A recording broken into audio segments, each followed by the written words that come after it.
c'est l'IA qui te répond. Chers auditeurs et auditrices, bonjour. Merci de rester fidèles à notre web radio MCI, la voix du lycée français international Henri Matisse.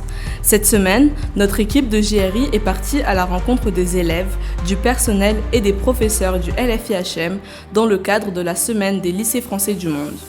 Nous leur avons posé quelques questions pour savoir ce qu'ils pensent de l'IA, dont le thème de cette année 2025 met à l'honneur la créativité et la pensée critique face à l'intelligence artificielle.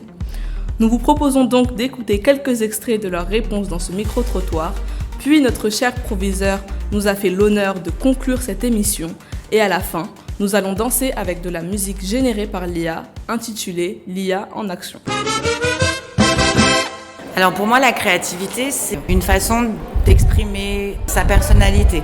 Quelque chose qui viendrait vraiment de nous. Et puis la créativité, elle est infinie. Il n'y a pas de limite à part les limites qu'on se pose à nous-mêmes. Et justement, l'intelligence artificielle, finalement, elle peut nous aider à être plus créatifs, peut-être et à ouvrir des portes qu'on n'avait pas forcément pensé à ouvrir. Et c'est pour ça que c'est important de vraiment l'utiliser comme éventuellement un compagnon, un booster, si j'ose dire, de créativité, parce que sinon, elle a tout fait de nous remplacer et donc de tuer notre créativité. Bien sûr que la créativité humaine a encore de l'avenir, car il y a encore des choses que l'IA ne peut pas faire. L'IA peut dessiner, mais il manque l'âme du dessin, l'âme de la peinture. Ça, c'est que l'humain qui peut transmettre cette âme-là, cette sensibilité. Ça peut aider à lutter contre, par exemple, la crainte de la page blanche pour un artiste, un écrivain ou un artiste musical où la note ne sort pas alors que l'idée est là. Un élève qui trouve pas son mot. Donc oui, ça aide de la même sorte qu'un tournevis va aider à déboîter une table plus vite que de le faire à la main ou au couteau. Donc l'intelligence artificielle va le faire mieux que si on s'en sert comme un outil. C'est venu pour aider l'humain, tout à fait, quand on s'en sert encore une fois à bon escient et qu'on n'arrête pas la réflexion à ce que l'IA a proposé. Il me semble que c'est vraiment le plus important. Il faut absolument que nous encouragions les élèves à garder un esprit critique, mais nous devons aussi initier les élèves. Nous devons aussi préparer les élèves à avoir un esprit critique. Régulièrement, nous devons aborder les images, demander aux élèves d'analyser, de vérifier leurs sources. C'est essentiel car créer le citoyen de demain est notre vocation.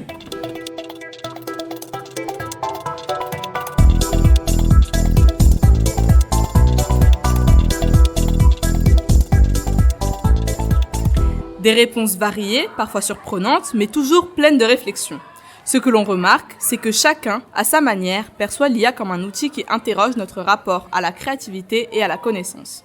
Continuons à écouter d'autres témoignages. Donc, ce qu'il ne faut pas faire avec l'IA à l'école, il ne faut pas se dire que si je vais si j'utilise une IA, par exemple ChatGPT, je peux faire tous mes exposés sans réfléchir, je peux faire tous mes calculs sans réfléchir. Dans les textes, dans les nouveaux programmes, le danger et les avantages de l'IA sont clairement définis. Notamment, on ne demandera pas à des élèves jusqu'à la 4e d'utiliser l'IA dans leur pratique scolaire.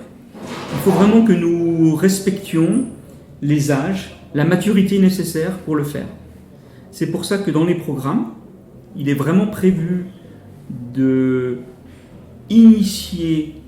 préparer les élèves à l'intelligence artificielle, mais en aucun cas nous devons, avant la 4e, les laisser seuls face à cet outil. Moi, je pourrais dire que c'est toujours intéressant d'avoir l'IA, comme il est bien dit dans la question, en tant qu'outil. La base de la réflexion doit être celle de l'élève et se servir de l'IA comme des pistes d'orientation, des pistes de direction, des pistes pour enrichir et partir de quelque chose et à améliorer par son esprit critique et trouver la controverse pour perfectionner sa réponse quand on a une réponse d'IA qui est déjà très parfaite. C'est juste leur montrer que l'IA peut faire d'énormes erreurs. Prendre un petit texte complètement erroné, avec un raisonnement complètement erroné, faire lire aux élèves et leur montrer que tout cela est faux et qu'ils comprennent que l'IA peut parfois donc faire des erreurs et qu'il faut qu'ils aient un esprit critique, qu'ils regardent ce qu'ils prennent de l'IA. Il me semble que l'apport principal de l'IA dans la manière d'enseigner, c'est que l'IA nous permet de gagner beaucoup de temps.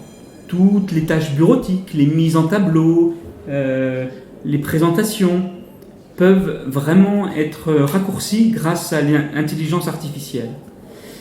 Par contre, c'est vrai que l'IA ne doit pas et ne devra jamais se substituer à l'enseignant. C'est à l'enseignant d'être à la manœuvre.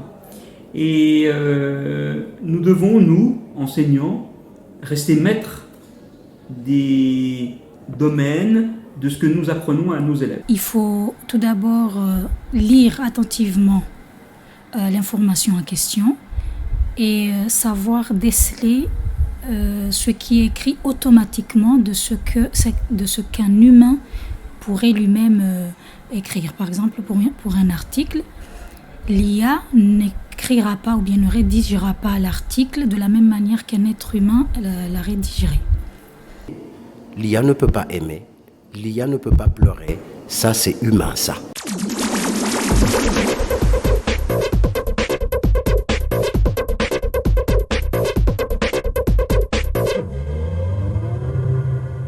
Comme promis, voici la conclusion de notre proviseur.